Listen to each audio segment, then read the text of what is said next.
cuidado paliativo iniciou aqui no nosso século mais atual, né? Na St. Christopher Hospice, foi criado, né, pela Cicely Saunders, tá? E é bem legal que ela relata isso aqui, né? Não há mais nada o que fazer. Isso é uma frase que muitos pacientes ouviam de médicos e profissionais de saúde. Ela já pensava o contrário, que ainda se há muito o que fazer. E com isso a gente conseguiria estar garantindo, né, uma maior qualidade de vida para as pessoas lá em seu fim, né, em sua jornada ali, né, onde muitas sofriam durante o desenvolvimento de algumas patologias. É bem legal que em 2005, né, antes dela falecer, ela foi tratada lá no instituto que ela criou. Então, ela tinha confiança no instituto e com isso ela foi tratada lá, tá bom? E aí eu fiquei bem curioso e queria entender a ideia de cuidado paliativo, tá? Eu peguei uma foto, mas tinham várias outras, né, mostrando sobre a ideia do que significava paliativo, ou o que a gente chama, né, do latim pallium. E aí, o que é o pallium? Hoje a gente tem uma ideia diferente do que é o pallium. Aí eu peguei a foto aqui de um cardeal, e o pallium é essa faixa que está aqui, ó, cheia de cruzes, tá vendo? Ela é mais simbólica, tá bom? Com a ideia aqui de mostrar o cuidado de Cristo, né? O cuidado de Deus ali com aquele ícone da igreja. Mas o significado da palavra seria o manto usado pelos peregrinos, né? Da onde veio a história do palio, né? Em suas viagens aos santuários. Por isso que está ali agora um membro da igreja com o palio, né? Então você tinha ali um peregrino que ele fazia a sua caminhada ali em prol de alguma ideia relacionada à santidade. E aí esse manto, né, que era um manto grosso, ele protegia das intempéries, né? O que é intempérie? Seriam as adversidades do caminho em que ele estaria fazendo a sua peregrinação. Então poderia ser uma chuva, poderia ser, né, uma mata muito fechada, onde teria uma mata que poderia estar machucando ele, e aquele manto estaria protegendo da sua caminhada em relação à ideia, né, do divino. Tá? Obviamente, isso foi se diversificando ao longo do tempo, e a gente tem aí a ideia do cuidado paliativo em relação a um alívio, né, de sofrimento. Obviamente que quando você via, né, naquela época, né, o uso desse manto, ele também aliviava o sofrimento, né, porque uma pessoa numa peregrinação, pegar muito sol, pegar chuva, isso iria ampliar o sofrimento da pessoa. Então, por isso que a palavra paliativo, né, vem de pallium, seria alguma coisa para proteger, né, de adversidades, né, ou para diminuir as adversidades. Tá? Então, a ideia do paliativo é essa. E hoje tem uma representação na igreja, né, que é essa faixa aqui, né, utilizada por cima branca, tá, gente? Não é essa manta vermelha aqui, não. Tá? Essa faixa branca aqui, né, que se vocês olharem tem várias cruzes aqui, que seriam uma proteção, um alívio, né, um acalento ali de Deus, né, estaria ali extremamente presente nesse homem da igreja. E aí eu peguei dois conceitos bem legais que a gente tem diferente, né? E a gente acaba, muitas das vezes, confundindo esses conceitos. Um é de curar e o outro é de cuidar. Então, o que seria a ideia de curar dentro da ideia de um tratamento, né, de acompanhamento de alguém? Curar é você fazer o máximo sobre a vida de alguém, tá? Usando alta tecnologia, sobrepondo as práticas humanistas. Então, a gente acaba fazendo até em algumas situações, tá? Passando pela ideia de humanidade para tentar curar, né? E aí algumas coisas são drásticas. Por exemplo, uma pessoa está lá com uma perna em decomposição, em gangrena lá. E aí essa perna ela tem que ser retirada. E aí a pessoa não quer retirar a perna. E aí, olha o impasse que a gente está. Com a ideia da pessoa não querer tirar a perna, porque ela não quer ficar uma pessoa com um membro amputado, mas se você não tirar, você não cura, não salva aquela pessoa. Então, a ideia de curar, ela muitas das vezes sobrepõe qualquer prática humanista. Então a pessoa, não, vamos tentar isso aqui, vamos tentar isso aqui. E aí a gente já sabe que, dependendo de algumas práticas, a gente não vai alcançar a cura, e aí, com isso a gente acaba fazendo coisas além disso para garantir, né, e salvar esse indivíduo. Quando a gente fala em cuidar, tá, a gente não fala em resolução do problema. Curar, a gente pensa em resolução do problema. Você tem um problema, você vai resolver aquele problema. Já quando a gente fala em cuidar, a gente fala somente em tornar agradável. Porque cuidar nada mais é do que você gerar coisas para tornar agradável, né, aquele determinado tempo ali em que o indivíduo vai estar passando. Então, cuidar está muito associado à aceitação da morte como uma condição humana. Tá? Isso enfatizando bastante, tá, a ideia de cuidado paliativo, tá, gente? Leve em conta a pessoa doente e não o mal. Tá? Então, a gente tem uma ideia maior de humanidade, né? Práticas humanistas aqui são maiores. Tá? Enfatizar a multidimensionalidade da própria doença. Então, é interessante aí a gente, na ideia do cuidar, que aí está mais associado ao cuidado paliativo, né? Cuidado paliativo, né? Ele está associado em pensar na pessoa como um ser humano ali, em que eu posso estar ajudando ele em aliviar qualquer tipo de coisa, né? Como o Renato comentou, amenizar a dor, o sofrimento ou qualquer outro tipo de coisa. É diferente de curar, né? Que você faz de qualquer coisa para a pessoa ficar bem. Aqui não, né? Aqui a gente faz as coisas ao alcance, né, de aceitação da própria pessoa, tentando tornar o ambiente cada vez mais agradável. E aí, quando a gente fala disso, entra várias questões, né? Não só dor, sofrimento, como dor de uma doença, mas todo o aparato psicológico, todo o aparato familiar, toda a parte de administração também, né, do luto. Isso é uma coisa muito importante, né, de você estar fazendo o aporte no cuidado paliativo. Então, a gente tem uma série de coisas que podem ser feitas aí para tentar atender o máximo das pessoas durante todo o processo aí da doença, onde a gente quer gerar, né, um maior alívio, né, durante aquele momento ali. E cuidado paliativo, tá, gente? Não tem só em câncer, não, tá? A gente tem cuidado paliativo em um montão de doenças, tá bom? Olha que eu peguei a definição da Organização Mundial de Saúde relacionado ao cuidado paliativo. E eu achei bem legal, porque ela relata não só dor, mas várias outras coisas, tá? Então, pela Organização Mundial de Saúde, a gente tem que cuidado paliativo é uma abordagem que melhora a qualidade de vida do paciente e seus familiares. Olha o que eu falei para vocês agora. Não só o paciente, mas a condição de família, né? Não adianta lá o paciente ser sedado, né, estar bem em relação ao seu cuidado paliativo e a família está sofrendo. E a todo momento que a família chegar em contato com ele, poder estar acontecendo alguma coisa com esse paciente. Tá bom? Então, é importante a gente também fazer esse acompanhamento aí dos familiares, tá?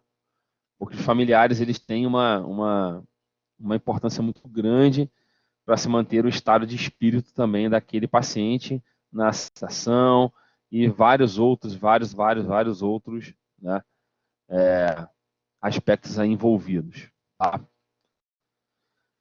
Então a ideia é que se previna e alivie o sofrimento através da identificação precoce, avaliação correta.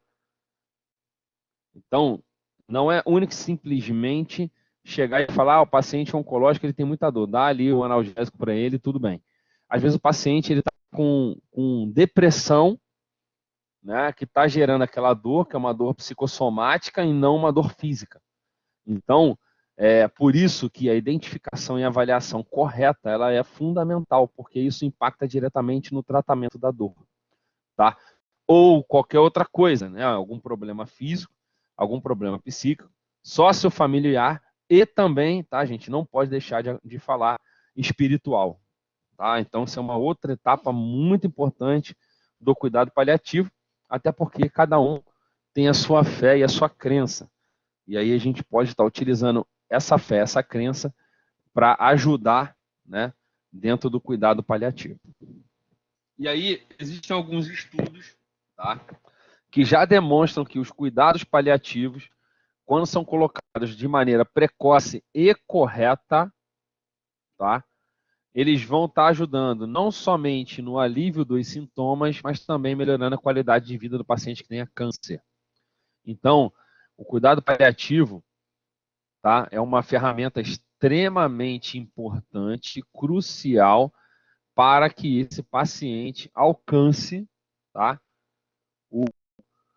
uma melhora de qualidade de vida. Então, esse paciente, ele precisa, tá, disso o quanto antes, tá bom? E a gente tem uma importância muito grande também do familiar em perceber isso, tá bom? E ele está fazendo também a comunicação com a equipe médica. Por quê? Porque o familiar ele pode muitas das vezes perceber coisas que a equipe médica talvez não perceba. Então, por isso que é muito, mas muito importante mesmo a presença dos familiares, tá, nessa análise também de problemas em que o paciente vai estar desenvolvendo. Então, é muito importante mesmo, tá, mesmo, essa etapa de estarmos, né, junto com a família. E aí a família tem que estar disposta, tá, a também a estar participando de todo o processo do cuidar desse paciente. E aí também, nesses cuidados paliativos, não só em oncologia, alguns estudos mostram aumento de sobrevida global da população com os cuidados paliativos. Isso aí são dados da Organização Mundial de Saúde. Vamos lá. Ministério da Saúde, tá? Ele criou, né? A gente tem de mais atual é uma resolução que é a resolução 41 de 31 de outubro de 2018. E aí, o que essa resolução do Ministério da Saúde, porque eu vim falando para vocês da Organização Mundial de Saúde, vocês devem estar pensando assim, e o Brasil tem o quê? Né? Nunca ouvi falar. Então, está aqui para vocês algumas, uma diretriz, né, que é utilizada pelo Ministério, né, da Saúde, relacionada a cuidados paliativos. Tá? Então, o Ministério da Saúde estava ciente da importância, né, do cuidado paliativo, ele criou esta resolução, a 41 de 31 de outubro de 2018. O que essa resolução tem? Ela tem muita coisa escrita, tá? Eu peguei alguns tópicos ali que seria importante para a gente. Essa resolução, ela normatiza os cuidados paliativos, tá, como parte de cuidados integrados do SUS. Ou seja, até então não se tinha uma caracterização, tá, do cuidado paliativo como um cuidado continuado durante um tratamento, durante a vida daquele determinado paciente. Tá? Então, o que a gente tem aí em relação aos cuidados paliativos? O SUS criou, né, uma resolução que falou, não, agora a gente tem aí uma regulamentação, tá, direta falando sobre o cuidado paliativo. E aí eu separei alguns artigos, né, dessa resolução, que são bem legais, que descrevem a ideia do cuidado paliativo. Tá? Então, dentro da resolução 41, a gente tem aqui alguns artigos que falam sobre objetivos e princípios de fazer um cuidado paliativo. O artigo 3, ele fala os objetivos do cuidado paliativo. Ou seja, por que eu quero fazer o cuidado paliativo? Então, a ideia, né, do Ministério da Saúde é integrar o cuidado paliativo na rede de atenção de saúde, obviamente, para quê? Promover melhoria da qualidade de vida do paciente. Esse é o foco principal, tá? E também incentivar o trabalho em equipe multidisciplinar. A ideia desse cuidado paliativo é fomentar instituições de disciplinas e conteúdos programáticos em cuidado paliativo no ensino da graduação e profissionais de saúde. Então, ou seja, isso entrou de uma maneira obrigatória nas disciplinas em instituições que tenhamos profissionais de saúde. Então, é até por isso que um dos tópicos que a gente tem dentro da parte de oncologia é o quê? Cuidado paliativo, tá? Porque isso é uma coisa, além de ser extremamente importante e interessante, isso é previsto por uma resolução do Ministério da Saúde, tá? Ofertar educação permanente de cuidado paliativo aos trabalhadores do SUS, promover disseminação de informação de cuidados paliativos na sociedade, ofertar medicamentos que promovam o controle de sintomas, na ideia de cuidar de um paciente em cuidado paliativo, pugnar pelo desenvolvimento de atenção de saúde humanizada. Isso aqui é o que eu falei para vocês. Curar não tem muita ação assim de humanidade, mas cuidar sim, tá? Obviamente que essa saúde humanizada ela é baseada em evidências, tá? Com acesso igualitário, né? Equitativo e custo efetivo, abrangendo toda a linha de cuidado a níveis de atenção, com ênfase na atenção básica, domiciliar e integração de serviço especializado. Pessoal, aqui já dá uma pinceladinha de um tópico que é muito importante, tá?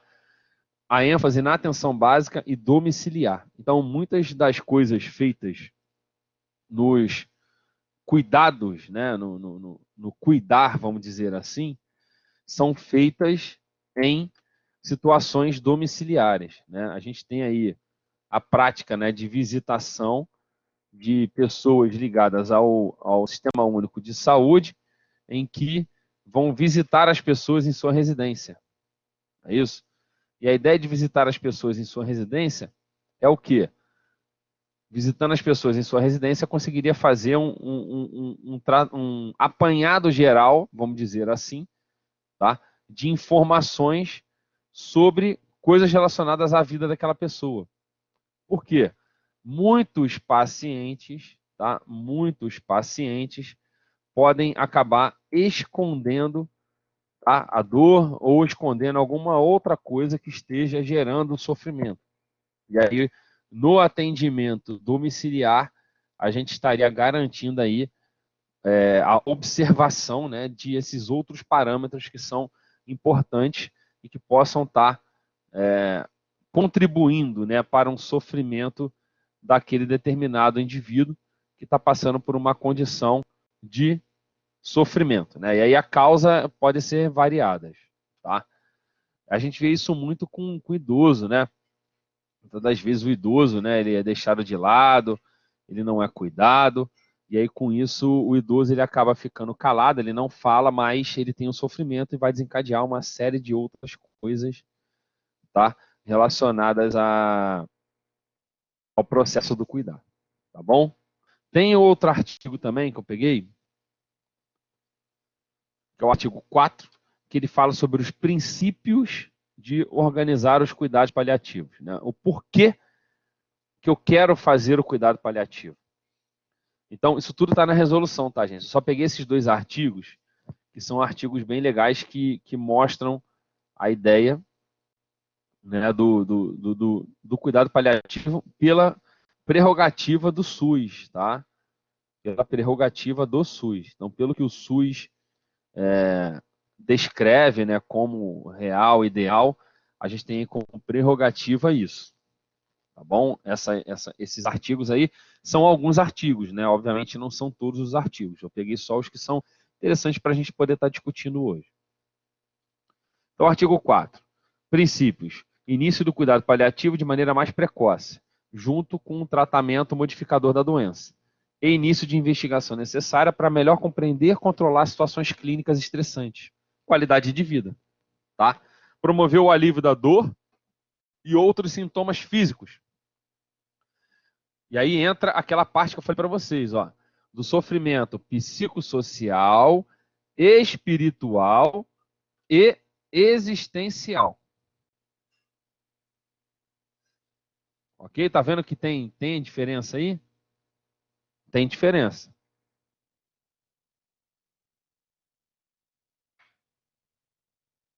Então não é somente a dor física, tá? Tem a parte mental, espiritual, que entra bastante aí em referência de cuidado paliativo nos meus pacientes. Ok? Então é importante fazer essa menção aí aos cuidados paliativos, procurando também, né, o alívio espiritual existencial. Isso tudo tanto dos familiares, cuidadores, quanto do paciente. Afirmação da vida, aceitação da morte como processo natural. Tá? Isso aqui é um dos principais causadores de alteração existencial, espiritual e psicossocial. Aceitação da evolução natural da doença, não acelerando nem retardando a morte, repudiando futilidades diagnósticas e terapêuticas. Promoção de qualidade por meio de melhoria do curso da doença, integração de aspecto psicológico e espiritual do cuidado do paciente, oferecer de um sistema de suporte que permita ao paciente ver mais autônomo e ativo possível, para ele se sentir melhor. Olha aqui, ó, sintoma existencial. Não, eu tenho uma doença, mas eu posso fazer, eu posso desenvolver as minhas atividades, eu consigo novamente realizar coisas relacionadas ao meu trabalho. Então, evitar a exclusão, né, de sociedade, né, dizendo assim, desse determinado indivíduo. Então é importantíssimo, importantíssimo a gente fazer essa inclusão desse indivíduo. Então, essas que só foram coisas que eu consegui encontrar lá na lei que seria interessante para a gente estar discutindo aqui relacionado à ideia toda de cuidado paliativo. Tá? Ainda no artigo 4 tem lá, olha só. Oferecimento do sistema de apoio à família para lidar com o paciente e com o luto. Então não é só o paciente faleceu, beleza, acabou o cuidado paliativo. Não. A gente continua fazendo o cuidado paliativo no paciente que faleceu, tá? E que a família tinha ali um sofrimento e você vai conseguir, com essa ideia, né, de ajudar no luto, um alívio, né, de alguma maneira do sofrimento daquela família, tá? Então isso é extremamente interessante e importante também da gente estar fazendo, porque o luto é uma coisa que pode estar modificando a qualidade de vida dos familiares. Tá? Durante todo o processo da doença, a pessoa vai legal. Após terminar-se o processo da doença, né, a pessoa começa ali a gerar um sofrimento em que ela não estava promovendo anteriormente. Tá? Então, isso é uma coisa que acontece bastante. Trabalho da equipe multiprofissional, né, interdisciplinar, a necessidade do familiar e aconselhamento do luto, se indicado, comunicação sensível e empática, isso aqui é uma parte também crucial, tá?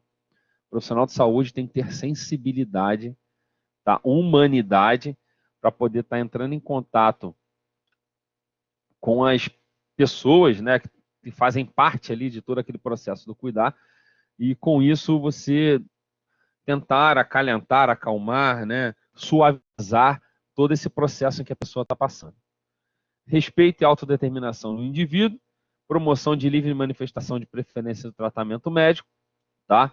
De acordo, né, com a diretiva antecipada de vontade. Então, às vezes o paciente não está aguentando, ele pede alguma coisa, se avalia essa necessidade, e um esforço coletivo para cumprimento dessa diretiva, né, antecipada de vontade, essa vontade manifestada aí pelo paciente.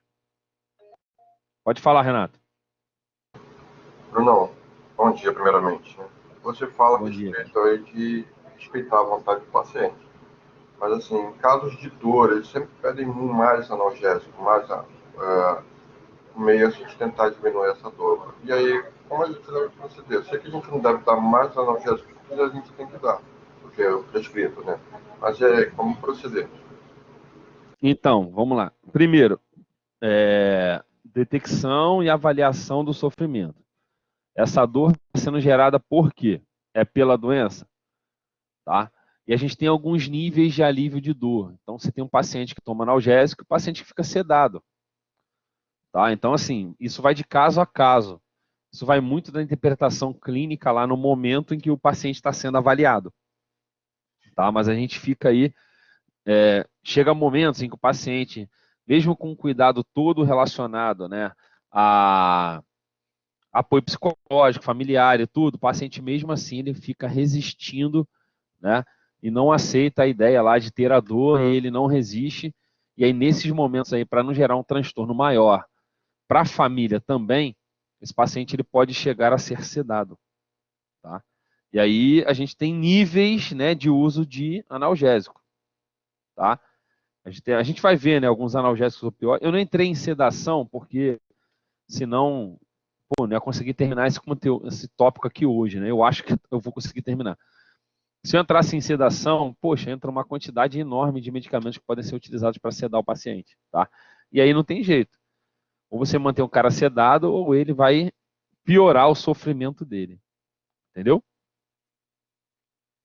Mas claro que isso tudo com consciência clínica também, né?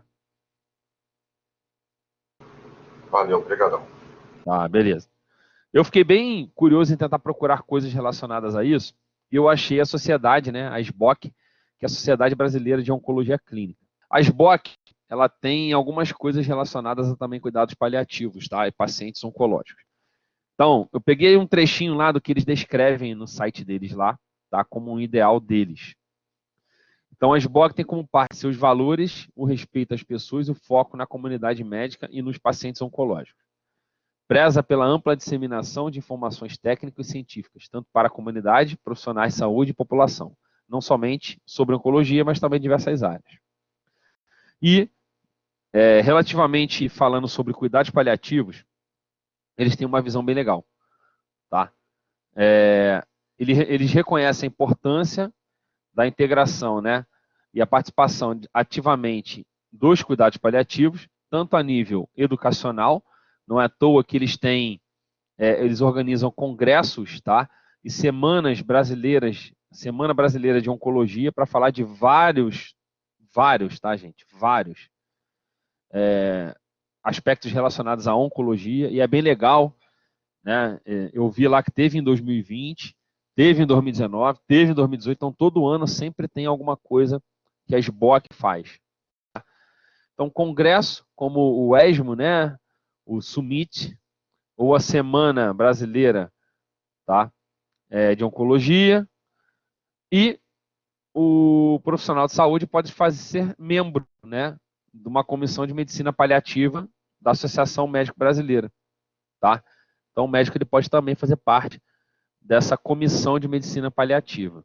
Isso tudo está intercalado com a SBOC, tá bom? Então, a gente tem aqui, sim, dentro da Sociedade Brasileira de Oncologia, uma visão muito grande e participativa dentro da ideia do cuidado paliativo.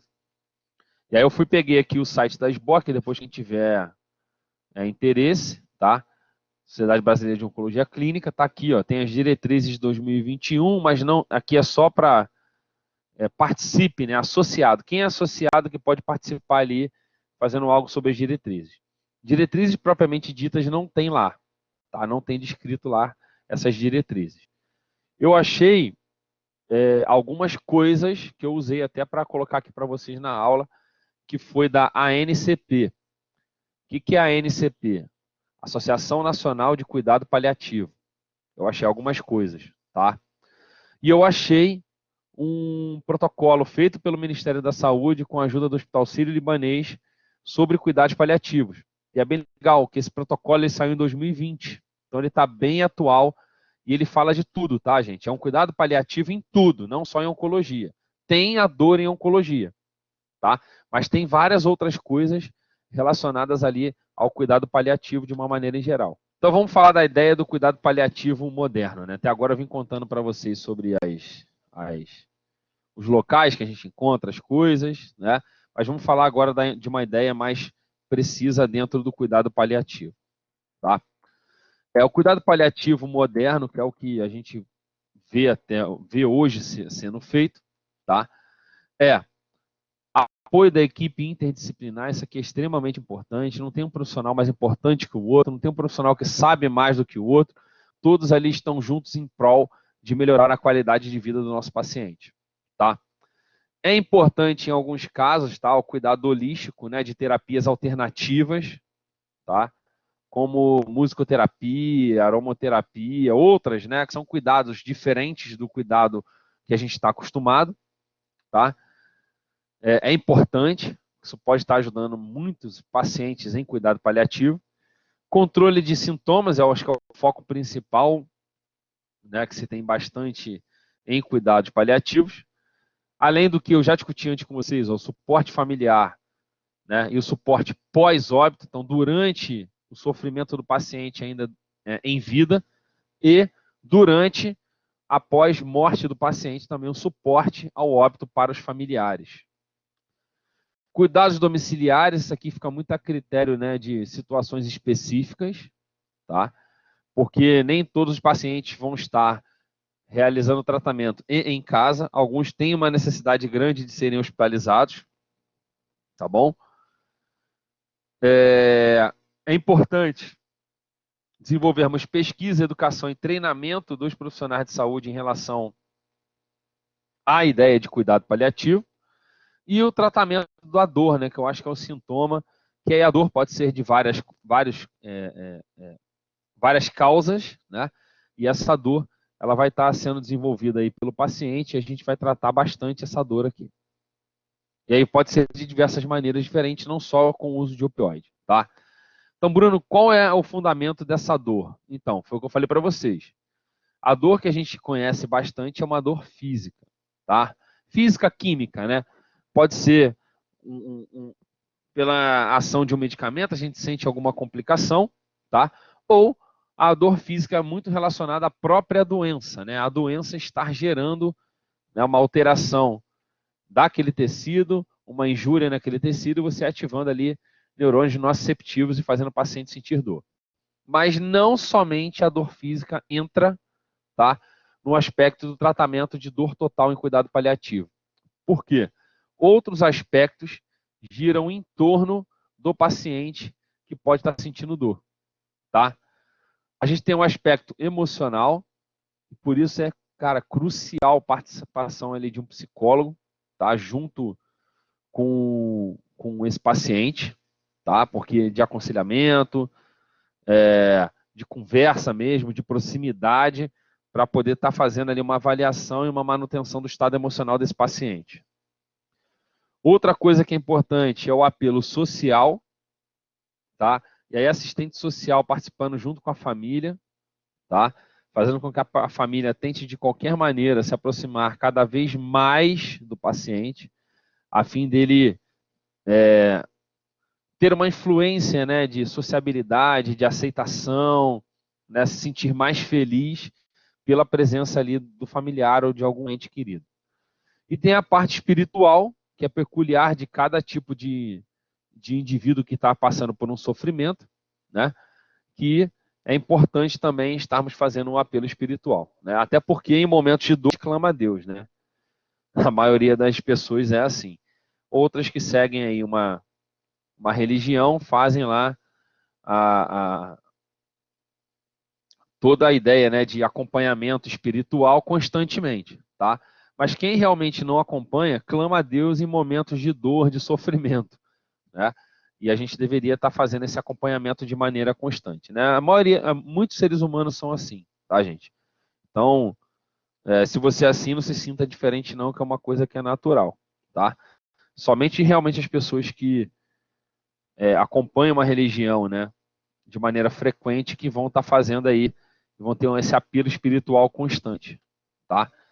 Sem ser isso, no momento de dor, a gente está falando de dor, a gente tem realmente um apelo espiritual aí sendo colocado. E assim, essas dores aqui, elas se intercomunicam também, né? O estado emocional pode afetar o espiritual, o social, e aí vai ter lá a dor física, né? Então, cada um deles aqui pode influenciar no outro para estar no final desenvolvendo essa dor, ou angústia, né, ou sofrimento que esse paciente ele vai estar sofrendo. Teve aluno até que quer fazer aula que é de outro curso, né, que nem tem aula comigo, mas ele quer essa aula aí. Mas vamos lá. Então, os cuidados paliativos vão tanger em afirmação da vida, morte como evento natural, garantir qualidade de vida, controlar a dor e vários outros sintomas. Tá? E o que eu vou falar para vocês, eu vou falar de dor e náusea, tá? Por causa de quimioterapia. Integração de aspectos clínicos, psicológicos, espiritual e social. Ajudar o paciente a viver de maneira ativa até sua morte. Respeito à autonomia e valorização da pessoa doente. Não acelerar e retardar a morte. Morte digna. Mínimo de estresse. Tá? Prevenção de problemas durante o luto. Uma coisa que é importante, né, e aí, obviamente, né, eu não tenho como abordar aqui de maneira profunda, até porque eu não sou um exímio conhecedor dessa área, né, psicólogo, espiritual e social. Mas eu acho que de medicamento eu consigo falar bem. Então, certamente seria interessante, né, a gente ter aqui psicólogo, né, ou um assistente social falando sobre essa ideia de cuidado paliativo, né, ou que trabalha com essa parte de cuidado paliativo. Então, principais elementos, esse aqui, gente, seria um fluxograma de ideia, né, de ideias relacionadas à melhor qualidade de cuidado paliativo. Então, principais elementos do cuidado paliativo. Identificação de metas e atendimento ao paciente. Então, isso aqui é crucial a gente fazer de maneira inicial, né, identificar o que o paciente precisa e o que eu quero alcançar com aquele cuidado. Né? Porque muitas das vezes o cuidado ele é mais simples ou mais trabalhoso, e dependendo desse nível de cuidado que a gente quer alcançar, para cada paciente, a gente vai ter que realizar um plano de cuidado diferente. Tá? Então, cada um vai ter o seu plano de cuidado. Então, não existe um protocolo fechado. Toda vez que tiver cuidado paliativo, gente, tem que fazer isso e isso. Não. Cada paciente, de maneira individual, tem que ser bem analisado a sua necessidade, tá? E a sua carência, né? Em relação ao que ele precisa sobre o nosso cuidado paliativo. Outra coisa importante é o apoio do cuidador, né? Se o paciente tiver um cuidador, tá? Ou se for o profissional de saúde que é o cuidador lá no ambiente hospitalar, ele precisa entender muito bem esse plano e ver que ele precisa participar de maneira ativa, tá? Humanística, social, tá? Em cima desse paciente. Logo após, a gente aborda a equipe toda, tá? Levantando sintomas físicos, psicológicos, social e espiritual. E em cima de toda essa abordagem aqui, se inicia uma discussão de qual o prognóstico desse paciente, qual o tratamento que ele precisa para que esse cuidado paliativo seja feito da melhor maneira possível. Então, vocês veem que realizar o cuidado paliativo não é único e simplesmente chegar a dar lá um opioide e acabou. Tá? Envolve uma série de profissionais de saúde, uma série de pensamentos e planejamentos em cima de cada paciente em sua individualidade. E cada plano de cuidado vai ser o plano específico para aquele paciente, porque você tem que avaliar ele de maneira diferente. Critérios para se fazer cuidado paliativo. Por que eu quis colocar isso aqui? Não é qualquer paciente que a gente vai fazer o cuidado paliativo, tá? Existem alguns critérios, tá bom? Que são exigidos aí para se fazer esse cuidado paliativo. Então, primeira coisa, acho que é óbvio, né, para todo mundo, é a condição clínica do paciente, né? Se for uma condição que ameace a vida, né, ou gere uma limitação do prognóstico, cara, não tem jeito. Você vai ter que fazer o cuidado paliativo, tá? Ou quando a gente tem ausência de tratamento que mudem a doença ou não gerem um efeito em um período de tempo compatível com o prognóstico de vida do paciente. Então, eu vou fazer um tratamento, mas ele não vai nem conseguir completar o tratamento, né? Porque esse paciente tem um prognóstico de morte grande. Então, vamos fazer outras estratégias para melhorar esse momento em que ele vai passar, né, naquele tratamento específico.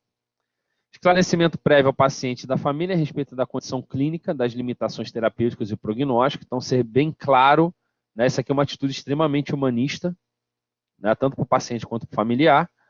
mostrar, né, como vai ser feito, o que, que vai ser feito, de que maneira vai ser feito, porque a gente necessita de aprovação. Né? Então, se você olhar o outro tópico, ó, o paciente e a família devem concordar com o objetivo do tratamento. Então, é importante essa devolutiva. Né? Então, não é único exclusivamente, como eu disse lá atrás, curar, né? Não teria nada relacionado a falar com a família. Você ia lá, ia fazer a medicação e acabou, e tem que melhorar, e é isso. Agora, no cuidar, a participação da família e do paciente é crucial para se avançar no cuidado paliativo. Tá? Então, precisa se concordar com o objetivo do tratamento, priorizando o alívio de sintoma e qualidade de vida. E não empregar coisas desnecessárias, fúteis e invasivas para aquele paciente. Tá? Ah, não, vou fazer esse tratamento aqui, eu vou acessar a medula do paciente e tal, vai ser melhor para ele. Não, mas se for invasivo, gerar um transtorno para o paciente, não faz. Vamos fazer outra coisa aqui, porque mesmo você fazendo esse determinado procedimento que se é sugerido fazer, você não vai mudar a condição clínica do paciente. Então, para que você vai fazer algo invasivo, gerar mais transtorno, mais sofrimento para o familiar, para o próprio paciente?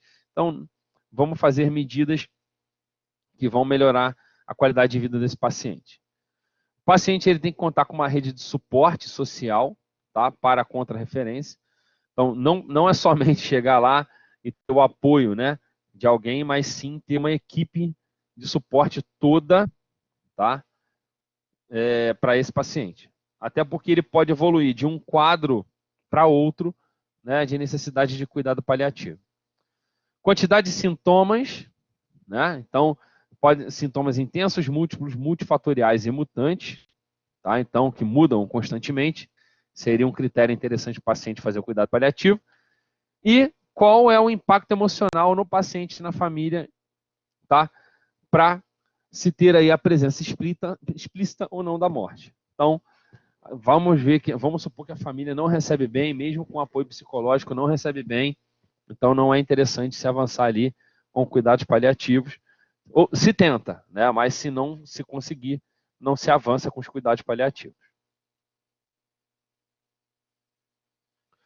Níveis de cuidados paliativos. Isso aqui é uma coisa que eu não sabia, eu aprendi e eu falei, cara, eu tenho que colocar isso aqui para eles, porque eu achava que cuidado paliativo é tudo igual. Não, mas a gente tem 3 níveis de cuidados paliativos, tá? Cuidado paliativo de nível 1. O que seria o nível 1? Paciente com diagnóstico de doença avançada, progressiva e mortal a curto prazo. Ou seja, esse paciente pode morrer a qualquer momento, tá? Sofre e pode morrer a qualquer momento. Com um ou mais sintoma físico, psicológico, social ou espiritual, diferentes graus de sofrimento, em alguns casos graves, mas controláveis, com recursos disponíveis nesse nível. Então, o que se faz aqui no nível 1? A equipe multiprofissional, tá, com formação em cuidado paliativo, estão permanentemente em processo de educação continuada, tanto com regime domiciliar, quanto ambulatorial ou de internação. Tá? Para esse último modelo de cuidado, é necessária a articulação com uma unidade hospitalar de referência. Então, esse paciente ele vai estar hospitalizado, na maioria das vezes, tá? E ele tem uma doença que está em nível avançado, progressivo e potencialmente mortal a curto prazo. Então, isso aqui é um nível de cuidado paliativo, que é o paciente, vamos botar, ultra extremamente crítico. Vamos lá, cuidados paliativos 2, tá? Paciente em etapa paliativa com problema médico, psicológico, social, ocupacional, espiritual maior do que o nível 1. Ou seja, com o nível 1 eu não consigo controlar. Então, a equipe de formação de cuidado paliativo garante apoio durante 24 horas, ou seja, ininterrupta. Tá? Na atuação de média complexidade, unidade essencial de unidade própria do domicílio, através do oferecimento de cuidado de todas as dimensões que se encerram: físico, psicossocial, ocupacional e espiritual. Tá? Então, é o maior risco que não consigo controlar nível 1. Então, é um paciente que tem um prognóstico de morte breve, só que ele tem problemas psicológicos, sociais, ocupacionais, espirituais mais avançados do que anteriormente. E aí o apoio ele é 24 horas para esse paciente. O nível 3 é quando a gente não consegue controlar os problemas anteriormente citados, tá? E aí são situações que necessitam uma atuação de maior complexidade, de unidade de referência na área, com disponibilidade de recursos para o cuidado do final de vida, tá? Favorecendo a adaptação à situação de conflito de maior complexidade e prevenção do luto complicado. Então, é um paciente ultra crítico, tá? Onde ele precisa ficar, né, em uma unidade de internação de referência em pacientes que estão extremamente críticos, tá? Porque lá ele vai ter todos os recursos de maneira mais efetiva para ele ter um fim de vida mais favorável, tá? Além de prevenir o luto complicado para aquele paciente, para aquele familiar do paciente.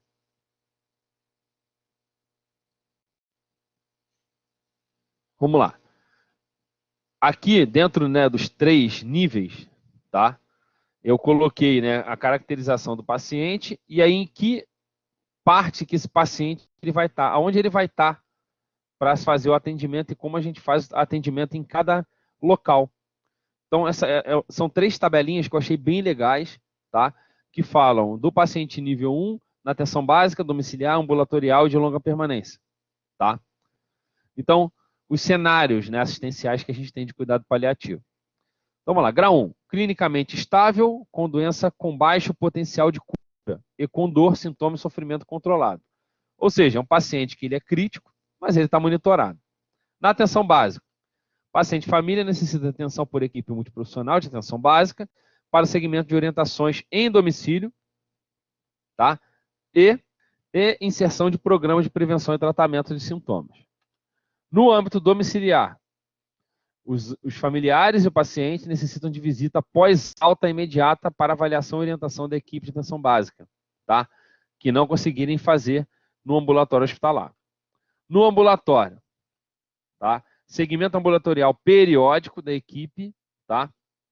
Multiprofissional, consegue deslocar-se até o hospital, né? Quando o paciente consegue ir até o hospital. Longa permanência. Paciente familiar que necessita de cuidados contínuos não hospitalizados a longo prazo.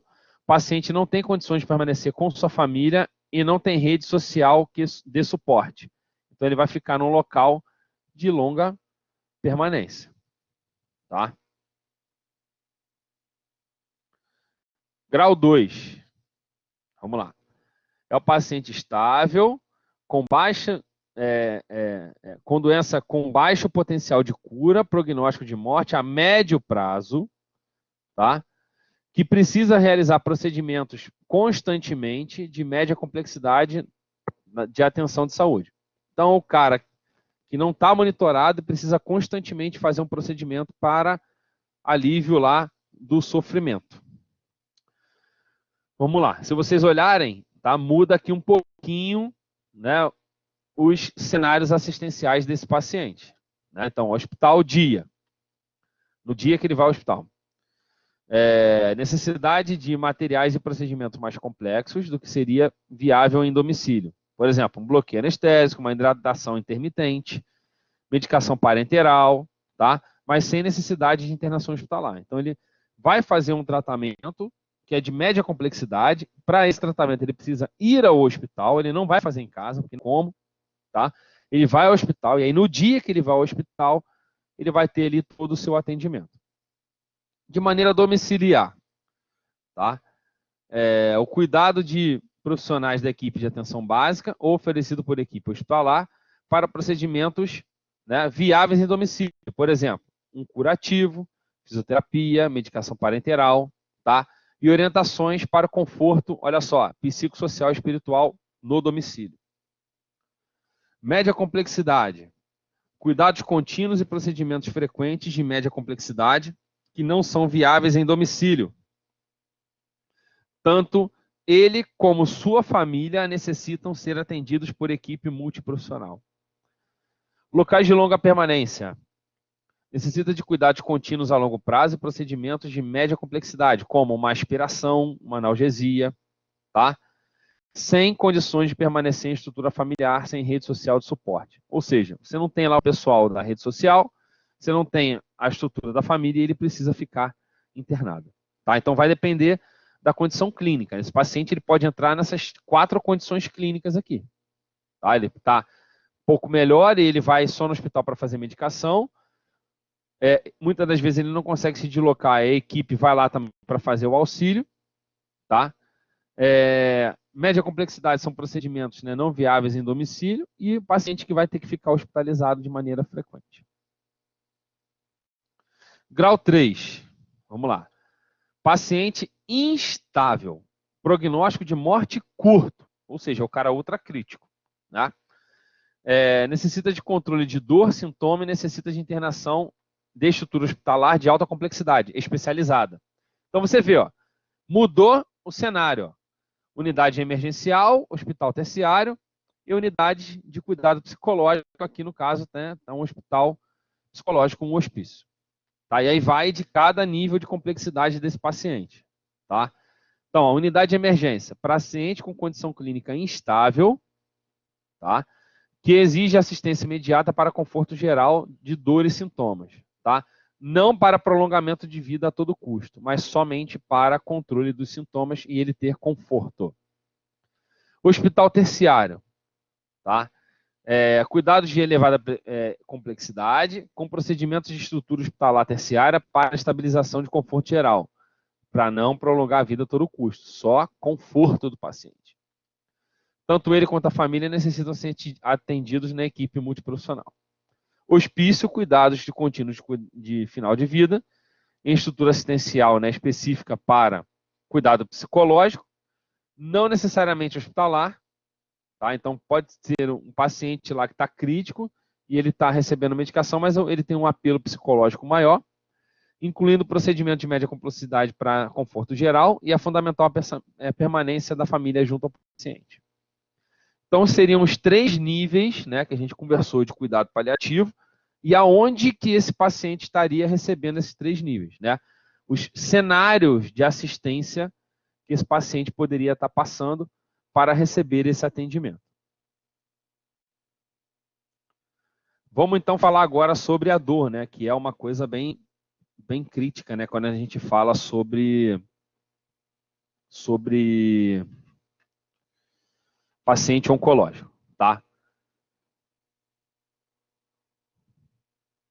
Então a gente precisa, tá bom, seguir alguns critérios, tá, para se fazer uma avaliação de dor, até porque dor é uma coisa muito empírica, né? Então a gente tem alguns critérios que vão dar valores e isso ajuda na hora de avaliar melhor a dor e criar-se um protocolo para alívio da dor, tá? Então a gente tem uma estratégia científica que é esse esquema de Twycross, tá? Que é abreviado pela sigla EMA. O que significa EMA? E de evolução da dor, E explicação da causa, porque a gente só vai conseguir tratar melhor sabendo a causa, tá? M, manejo terapêutico. M, monitoramento terapêutico, tá? Isso aqui é extremamente importante. E A, atenção aos detalhes. Então, esse aqui é o esquema de Twycross, tá? Então, e aí a fonte, tá? E aí isso é descrito, né, nesse esquema. Qual é a fonte? Sintomas de debilidade, efeito colateral de uma terapia, às vezes ele está sofrendo por efeito colateral de uma terapia. Uma patologia não oncológica e o câncer, tá? E aí a gente tem aqui, ó, 3 domínios, tá? Que estão envolvidos aí com a dor total. Ó, perda de posição social, perda de trabalho, perda da família, fadiga crônica e insônia. Tá? Está envolvido aí com apelo psicossocial, por exemplo, depressão. Então o paciente pode estar desenvolvendo isso aqui. Tá? E aí não é uma dor, ele está desenvolvendo depressão que tem a ver com um sofrimento total. Ira, falta de amigo, demora de diagnóstico, médico inacessível, fracasso terapêutico. Então o paciente pode ficar irado, nervoso, né? Estressado por causa de algumas consequências que podem estar acontecendo ali durante a terapêutica dele. Ou ansiedade, né? Medo do hospital, medo da dor, medo de morte, preocupação com família, angústia e culpa. Seria um outro pilar aqui relacionado à nossa dor total.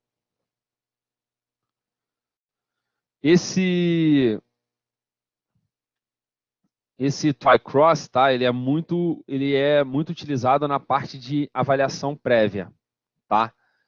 A gente usa bastante essa escala visual analógica, chamada de EVA, tá?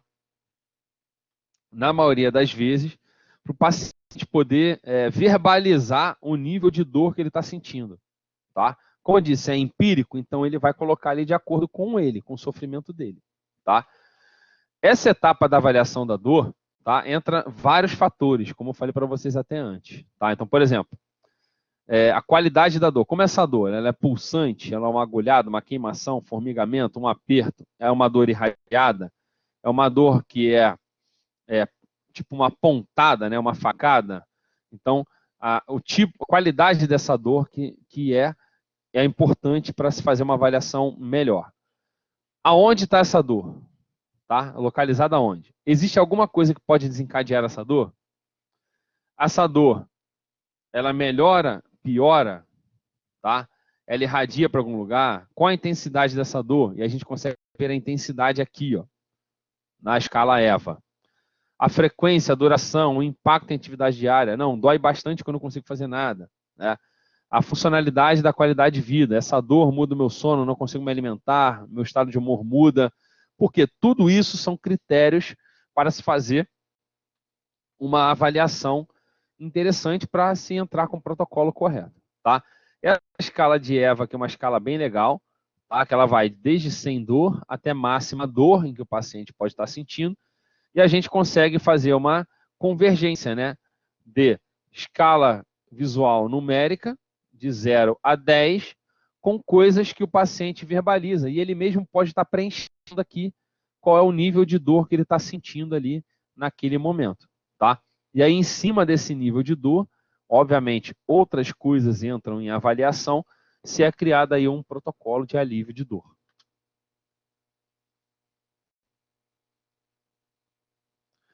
Então, falando sobre a ideia, né, de alívio de dor, existe uma escada analgésica em que a OMS preconiza, né, de ideal de uso de substâncias para alívio de dor oncológica, tá? Então, se inicia ali com medicamentos não opioides, tá, e adjuvantes. Se a dor for persistida, vai ter que entrar com um analgésico fraco, né, um opioide fraco, tá? Ou também um não opioide, tá? E dependendo também um adjuvante. E se persistir a dor, tá? Esse opioide fraco pode estar aumentando a dose, tá? Ou a gente entrar num opioide de longa duração, usar também um não opioide e usar um adjuvante, tá? E aí entra tudo, tá bom? Vai de acordo com o nível de dor. E aí, com isso, eu achei algumas coisas bem legais, né, naquele protocolo do Ministério da Saúde, relatando em quais são os medicamentos que podem ser utilizados. Especificamente, esse slide, ele está mostrando o quê? Medicamentos que não são opioides, que podem ser utilizados e mais ou menos qual o esquema terapêutico que poderia ser preconizado para um paciente ali com uma dor, né, em oncologia. Então, a gente tem analgésicos não opioides, como paracetamol e dipirona, e aí o esquema terapêutico, né? Se vocês olharem, foge muito do que a gente vê, tá? Paracetamol de 500 a 1 grama a cada 4 ou 6 horas, não passando 4 gramas por dia. Dipirona, de 500 a 2 gramas a cada 6 horas.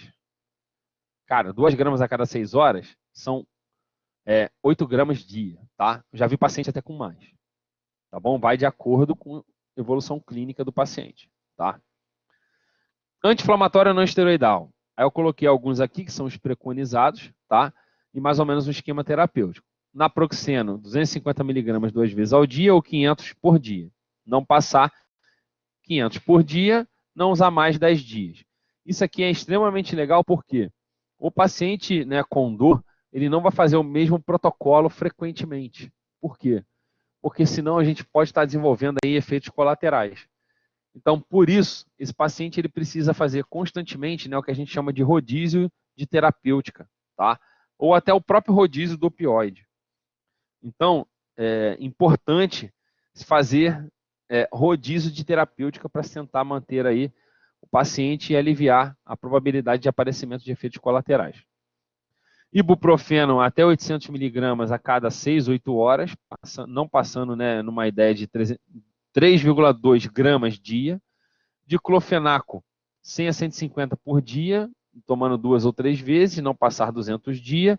Cetoprofeno, 100 miligramas 2 vezes ao dia, podendo chegar a 300. E celecoxib, 400 miligramas por dia no máximo. Outro medicamento que é muito utilizado, tá? Não só para dor, mas para náusea também, é a dexametasona, né? O corticoide. E aí, na ideia, né, do corticoide, é 2 miligramas 2 vezes ao dia via oral ou venoso. Para se ter uma ideia, tá, de analgesia bem importante quando a gente fala sobre a dor bem crítica para o paciente, recomenda-se no máximo 16 miligramas dia. Tá? Se inicia ali com 4 miligramas dia, podendo chegar a 16 miligramas dia. Tá? Por quê? Em razão da ação euforizante central que o corticóide pode estar desenvolvendo. Tá bom? Então é importante que esse corticóide seja utilizado pela manhã ou à tarde, para evitar que esse paciente tenha essa ação euforizante à noite. Tá? E geralmente após alguma refeição, para melhorar aí o perfil de absorção dessa dexametasona. Não só os medicamentos não opioides, mas temos os medicamentos opioides. E aí eu peguei, né, aqui no colo, ele tinha alguns tópicos bem legais falando sobre cada medicamento. Tá? Obviamente, que eu estou falando aqui de medicamentos que podem... Isso, resistência também. Por isso o rodízio. Medicamentos que podem ser utilizados, tá? E aí tem uma ideia, decidi usar para aquele paciente codeína. Tá? Então, dose inicial 30 miligramas a cada 6 horas. Olha só, é muita coisa. Tá? Dose máxima 360 miligramas por dia. A cada 4 horas ou 6 horas. Oral, sonda nasointeral ou gastrostomia. Equipotência analgésica é 1/10 da morfina oral. Tá? Até porque a codeína vai virar morfina. E particularidades, né? Ela reduz tosse, causa, né, constipação, né? Ela é obstipante. Não recomendo o uso por via intravenosa pelo efeito de apneia, que é comum a todos os opioides, e hipotensão também, devido à liberação de histamina, que é comum dos opioides. Tá? Então são algumas particularidades da codeína e vai se repetir por alguns opioides. A gente tem agora a clássica, o clássico tramadol, 50 miligramas a cada 8 horas, dose máxima 400 miligramas, tá? Então tomar a cada 6, 8 horas. Endovenosa, subcutânea, né, e oral, eu via muito subcutânea. Equipotência analgésica, 1/6 a 1/10 da morfina, tá? Oral. Boa opção em caso de dor neuropática, tá? Injetável é bastante nauseante, tá? Então administrar de maneira lenta para o paciente. Morfina agora, né? Morfina, se considerar uma dose prévia de opioide que foi tomada, tá? Não tem efeito de teto, ou seja, não tem uma dose máxima, vai de acordo com o que o paciente tem, tá? E quais são os efeitos colaterais que ela vai estar causando, né? Você limita a dose em relação aos efeitos colaterais aparecendo. Recomendar a cada 4 horas em paciente com disfunção renal e hepática, idosos, né? Pacientes mais frágeis a cada 6 horas. Administração oral, sonda nasointeral, gastrostomia, endovenose e subcutânea. Tá? Várias vias aí para morfina. Equipotência analgésica e morfina endovenosa é 3 vezes mais potente que a morfina oral. Tá? Particularidade, metabolizada no fígado e excretada pelo rim. Tá? Usada em cautela em paciente com doença hepático-renal devido a toda metabolismo hepático e eliminação renal. Morfina de liberação cronogramada, né, ou programada. Tá? Dose inicial, vai analisar a dose prévia, mas a posologia disponível geralmente é 30 miligramas por via oral a cada 12 horas. Tá? Não tem efeito também teto, né, aquela ideia de limitar a dose em relação ao efeito colateral, usada a cada 12 ou 8 horas, dependendo do tipo de paciente. Tá? Comprimido oral não pode ser fracionado, tá? Não pode ser utilizado por sonda ou gastrostomia. Tá bom? Porque você pode liberar de maneira excessiva a medicação de forma rápida. Então, como é uma liberação programada, a gente precisa estar utilizando o medicamento somente por via oral. A gente tem aqui a equipotência analgésica dela, tá? A morfina de liberação, né, programada, né, ela tem a mesma potência analgésica que a morfina oral, a única diferença é que a dose ela é liberada frequentemente, né, o fracionamento da dose. Então, por exemplo, paciente que faz uso de 60 mg dia de morfina oral, isso é morfina simples, tá? Ele deveria tomar 10 mg a cada 4 horas, pô, várias tomadas. Se ele usar uma de liberação cronogramada ou programada, 30 mg a cada 12 horas garante, porque a liberação ela é por muito tempo. Particularidades, né? A possibilidade de administração a cada 12 horas, isso facilita a adesão do paciente, tá? A posologia agradável, porém orientar, né, que não confundir a morfina normal com a morfina de liberação programada e não usar no mesmo horário, tá? Porque a dinâmica toda, devido à alteração de formulação farmacêutica, ela é diferente. Outro opioide que a gente tem é a metadona, tá? Considerar a dose prévia de opioide, qual foi o opioide utilizado antes, porque a metadona ele tem um efeito, vamos dizer assim, parcial. O teto é o efeito colateral, utilizado a cada 12 ou 8 horas e, dependendo do paciente, a cada 6 horas. Oral, endovenoso e subcutâneo é a maneira de administrar. Equipotência analgésica, não linear, tá? A gente vai estar utilizando a metadona de acordo com a quantidade de morfina que o paciente vai estar utilizando.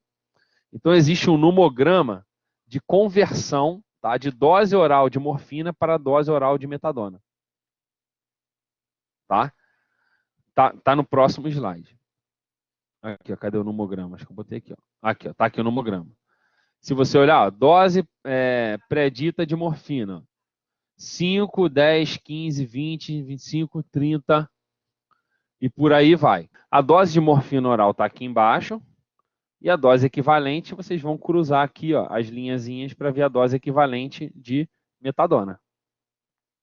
Tá? Então, por exemplo, ó, 200 miligramas de morfina equivale a uns 25 miligramas de metadona oral.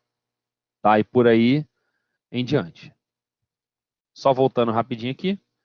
Eu pulei, né? Particularidade, ó, melhor ação endoneuropática, menos euforia, dependência dos outros opioides, não tem metabólito ativo, opção em paciente de insuficiência renal é a metadona. Prescrita, médico com experiência do uso dessa medicação. Outro medicamento que a gente tem, opioide, é a oxicodona, né? Bem conhecido pelo Dr. House, né? Considerar a dose prévia do opioide, melhor posologia é 10 mg por via oral a cada 12 horas.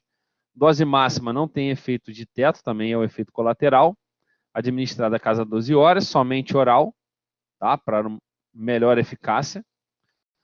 Equipotência 2 vezes mais potente que a morfina oral, né? Por ser comprimido de liberação programada, não pode ser macerada e recomendada a administração por sonda nasointeral e gastrostomia, não é recomendado. Fentanil transdérmico, tá? Considerar uma dose prévia de opioide, a melhor posologia disponível é 12,5 microgramas por hora a cada 72 horas. Dose máxima não tem efeito de teto, também é um efeito colateral. Frequência de administração, adesivo trocado a cada 72 horas, ou seja, a cada 3 dias, é um adesivo transdérmico. Tá? Quem já viu o Aldurogesic, né? E é caro. E aí tem uma tabela de equipotência analgésica, tá? Peguei aqui, ó. Então, ó, por exemplo, 90 miligramas por dia de morfina equivale a 12 microgramas de Durogesic, tá? De fentanil transdérmico. E aí vai aqui a equivalência analgésica da morfina com o Durogesic, tá? Não é uma formulação ideal para o controle da dor aguda, tá? Sugere-se ajustar a analgesia com morfina primeiro para depois iniciar o fentanil PET, tá? Paciente que não tem a via oral disponível é, né, uma alternativa, e paciente com insuficiência renal também é uma alternativa.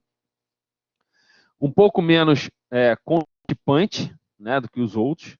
O adesivo, se for colocado em alta temperatura, por exemplo, vai absorver mais a medicação, até porque vai vasodilatar a pele. Tá? Então, tomar cuidado com o uso do fentanil transdérmico também é importante. Então, beleza, pessoal. Vamos dar início aqui, então, com a parte de controle de náusea e vômito, na mesma estratégia que a gente já havia falando de cuidados paliativos em pacientes em oncologia. Então, peguei essas tabelas aqui que são bem legais. São tabelas falando sobre controle de náusea e vômito em pacientes que vão estar desenvolvendo, né, durante um processo de neoplasia ou até o uso de quimioterápico, tá? Então, eu tenho aqui uma lista de medicamentos que poderiam ser utilizados para controle de náusea e vômito, tá bom? E mais ou menos é uma ideia, né, de qual a formulação que existe relacionada a esse tipo de medicamento. Então, a gente tem aqui, ó, acetato de octreotida, que ele é injetável, geralmente utilizado como subcutâneo, tá? Ele é um derivado de somatostatina, né, bem parecido com a somatostatina nossa natural, e vai estar ajudando, né, a suprimir o hormônio de crescimento. Ele é antidiarreico, né? Ele também é utilizado para várias outras coisas, como diminuir a absorção de gordura no estômago, intestino, pâncreas, diminuir a secreção de insulina, glucagon, entre várias outras coisas, e também estaria ajudando aí no controle da náusea e do vômito. A gente tem o clássico metoclopramida e ondansetrona, né? Dois antieméticos, né? Antinauseantes, utilizados, né, na clínica bastante. São dois medicamentos bem interessantes. A gente tem uma diferença bem legal quando a gente fala de ondansetrona e fala de metoclopramida. A ondansetrona, ela é um inibidor, né, de peristaltismo. Um inibidor ali, perdão, um inibidor de receptores relacionados ao centro do vômito. Então, ele vai diminuir a sensação de náusea e vômito. Porém, a ondansetrona, ela acaba interferindo também no peristaltismo. Então, é bem comum os pacientes que utilizam ondansetrona, porventura, ficarem com constipação. Já a metoclopramida, ela tem a capacidade de inibir lá receptores de serotonina periféricos, tá, para poder, e centrais, né, para poder inibir a sensação de náusea e vômito, mas ela é capaz de ativar receptores que são periféricos também, 5-HT4, e isso aumenta o peristaltismo. Então, é um ganho em relação à náusea e vômito do uso da ondansetrona, que ela pode vir a causar constipação. Já a minha metoclopramida, ela não vai causar essa constipação, porque ela tem esse efeito pró-cinético. Então, ela tem um efeito de aumentar o peristaltismo e ajudaria os pacientes que estiveram, porventura, né, fazendo o uso desse tipo de medicamento e melhorando o perfil gástrico também.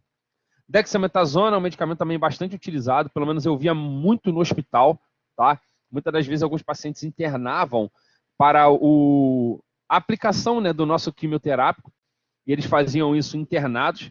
Então, a dexametasona era geralmente um protocolo, né, que o mesmo médico, né, que ele internava o paciente, ele fazia uso de alguns medicamentos de maneira prévia.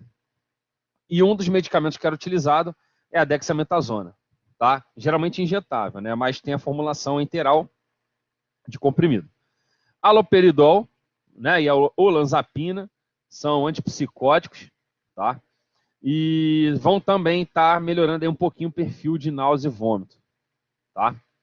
Inibindo aí receptores muscarínicos na ideia de centro do gatilho do vômito.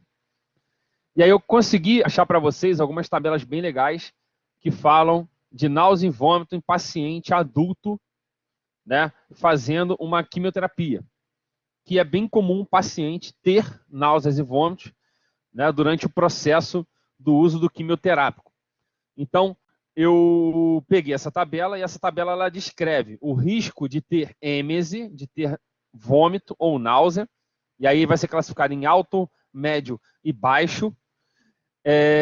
Uma estratégia de uso de medicamentos na profilaxia aguda, ou seja, você utiliza uma dose desses medicamentos nesse protocolo aí antes da quimioterapia, tá?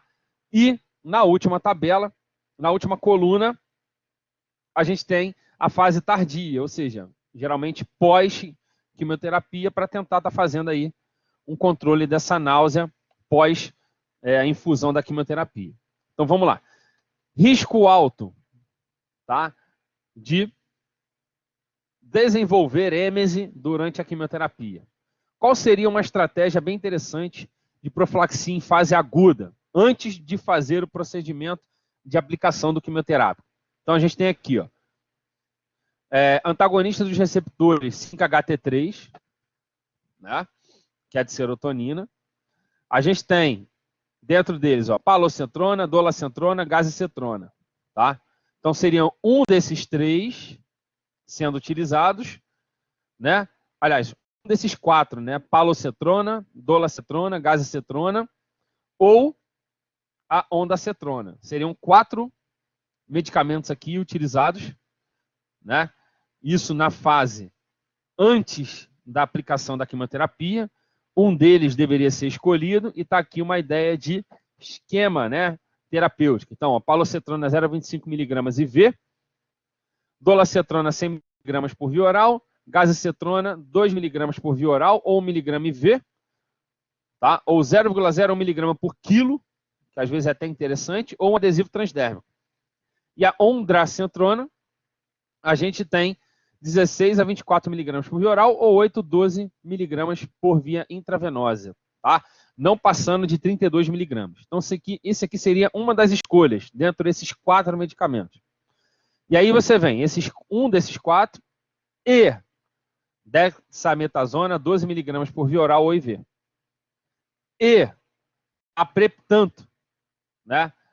125 mg por via oral ou fosapreptanto 115 mg IV, podendo acrescentar ou não, tá? Lorazepam 0,5 a 0,2, 0,5 a 2 mg via oral ou IV, ou sublingual a cada 4 ou 6 horas, até 4 dias de tratamento, e podendo acrescentar um bloqueador H2 ou inibidor de bomba de próton. Então, esse aqui seria o kit, né, vamos dizer, de profilaxia prévia, né, a quimioterapia. Então, seria uma profilaxia de fase aguda da sensação de náusea e vômito, né, no âmbito de se iniciar uma quimioterapia. Após a quimioterapia, o paciente ele pode vir a sentir náusea e vômito também. E aí a gente tem 2 alternativas.